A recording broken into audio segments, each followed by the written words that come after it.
Assalamualaikum warahmatullahi wabarakatuh. Perkenalkan, saya Wahyunidia Putri dengan NIM G1S1210004 dari Prodi Farmasi kelas B, Fakultas Kedokteran dan Ilmu Kesehatan Universitas Jambi. Di sini saya akan mempresentasikan materi mengenai sintesa dan reaksi fenol. Sintesis fenol dapat dianalisis dengan cara OH dirubah menjadi NO2. Di sini terdapat benzen direaksikan dengan menggunakan HNO3 dan H2SO4 menghasilkan nitrobenzena, kemudian direaksikan kembali dengan menggunakan H2 menghasilkan anilin. Kemudian direaksikan lagi menggunakan NaNO2 dan HCl 5 derajat Celcius menghasilkan benzen N2+, kemudian dihidrolisis dengan menggunakan H2O dan menghasilkan fenol. Brom dapat ditambahkan pada amino atau tingkat fenol, namun amino memberikan kontrol yang lebih baik.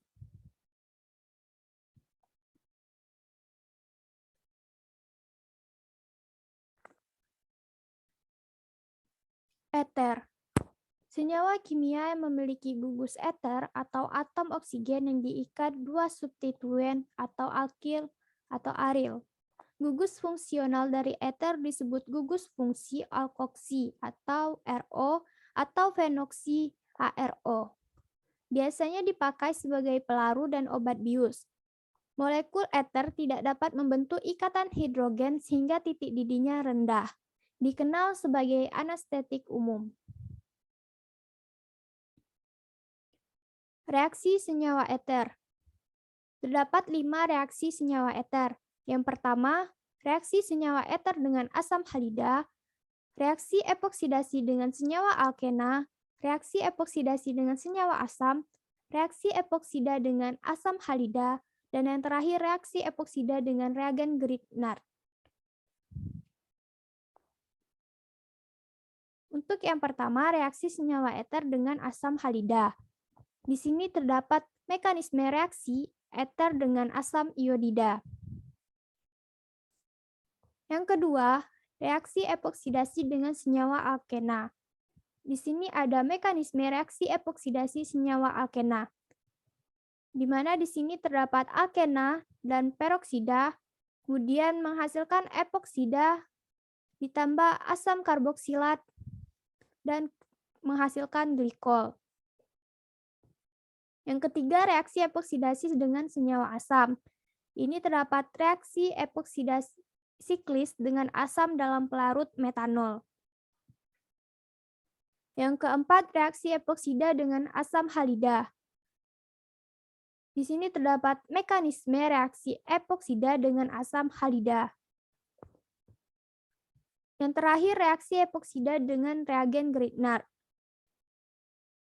Mekanisme reaksi senyawa epoksida dengan reagen Grignard.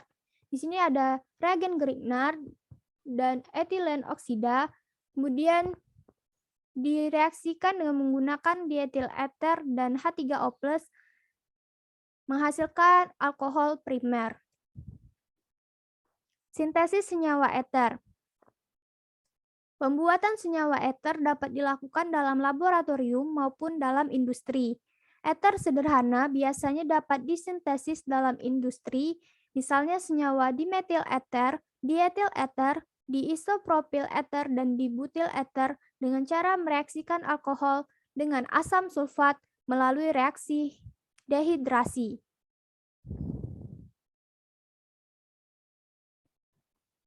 Mekanisme reaksi sintesis senyawa dietil eter diawali dengan pembentukan ion oksonium terhadap alkohol yang terbentuk karena adanya serangan nukleofil atau alkohol terhadap proton dari katalis asam sulfat.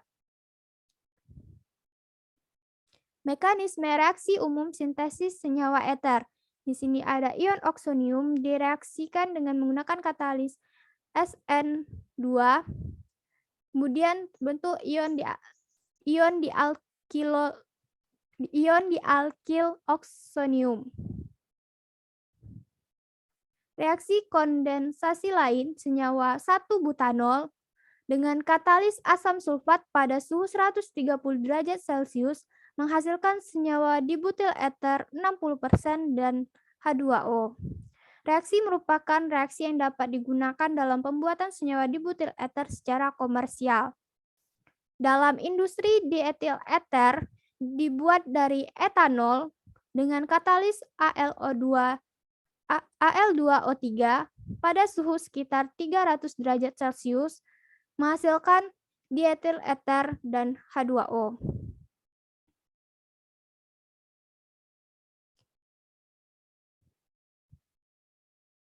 Pembuatan senyawa eter juga dapat dilakukan melalui sintesis Williamson, yaitu mereaksikan alkil halida RX dengan alkali alkoksida RONA+ atau fenoksida PHNA+ melalui reaksi substitusi nukleofilik dari ion alkoksida RO.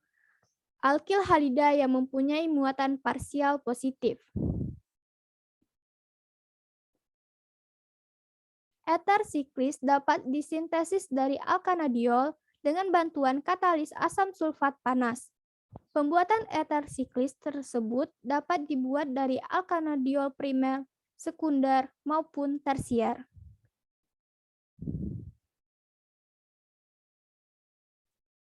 Baiklah, demikianlah penjelasan materi mengenai sintesis senyawa fenol dan senyawa eter. Dari saya, apabila ada kesalahan saya mohon maaf. Saya akhiri, wassalamualaikum warahmatullahi wabarakatuh.